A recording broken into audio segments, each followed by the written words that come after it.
कौम पीटीआई के नौजवानों, जैसा कि आप सब जानते हैं कि इलेक्शन डे पर धांधली को रोकने के लिए पोलिंग एजेंट का बड़ा रोल होता है। गुज़श्ता इलेक्शंस में पीटीआई ने अपने पोलिंग एजेंट्स की प्रॉपर ट्रेनिंग करवाई थी, लेकिन इस दफ़ा ये ट्रेनिंग ऑनलाइन हो रही है। इलेक्शन डे पर पोलिंग स्टार्ट होने से पहले प्रिजाइडिंग ऑफिसर आपको बैलेट बॉक्स दिखाएगा।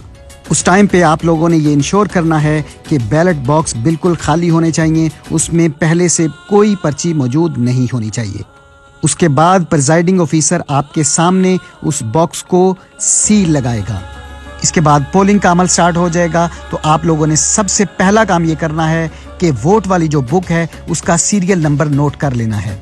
जैसे ही बुक खत्म हो, आपने दूसरी बुक का भी इसी तरह सीरियल नंबर नोट कर लेना है। हर बुक में 100 वोट होते हैं। डे एंड पे आपने टोटल नंबर ऑफ बुक्स लिख लेनी है, उससे आपको अंदाजा हो जाएगा कि टोटल कितने वोट कास्ट हुए हैं।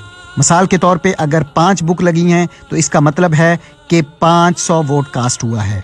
आपके बुक्स के नंबर नोट करने की वजह से प्रिजाइडिंग ऑफिसर और पोलिंग ऑफिसर एक्स्ट्रा बुक इस्तेमाल नहीं कर सकता। उसके बाद जब काउंटिंग होगी तो उस टाइम पे आपने इंश्योर कर लेना है कि टोटल नंबर ऑफ बुक्स के हिसाब से ही वोट उस डब्बे से निकलने चाहिए।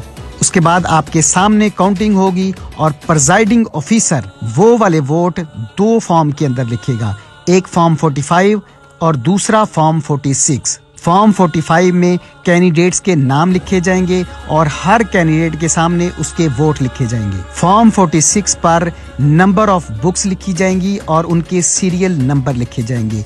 ये 2 काम आपने अपनी निगरानी से करवाने हैं। उसके बाद प्रिजाइडिंग ऑफिसर फॉर्म 45 और फॉर्म 46 की एक कॉपी पोलिंग एजेंट्स को दे देगा और बाकी अपने पास रखेगा। आपने फॉर्म 45 और फॉर्म 46 की तस्वीरें बनाकर अपने कैंडिडेट को व्हाट्सएप कर देनी है। प्रिजाइडिंग ऑफिसर वो वोट और वो दोनों फॉर्म आरओ के ऑफिस में जमा करवाएगा और वहां से आपका कैंडिडेट आपकी भेजी हुई तस्वीरों से आरओ ऑफिस में वेरीफाई कर लेगा कि प्रिजाइडिंग ऑफिसर ने आरओ के पास भी वही नंबर जमा करवाए हैं जो उसे व्हाट्सएप पे मिले हैं। इस तरह पोलिंग डे पर हमारे साथ ये वाली धांधली बिल्कुल नहीं हो सकेगी। ये आपकी एक छोटी सी एफर्ट है और इस एफर्ट की वजह से पीटीआई इंशाल्लाह 8 फरवरी को कामयाब होगी। शुक्रिया।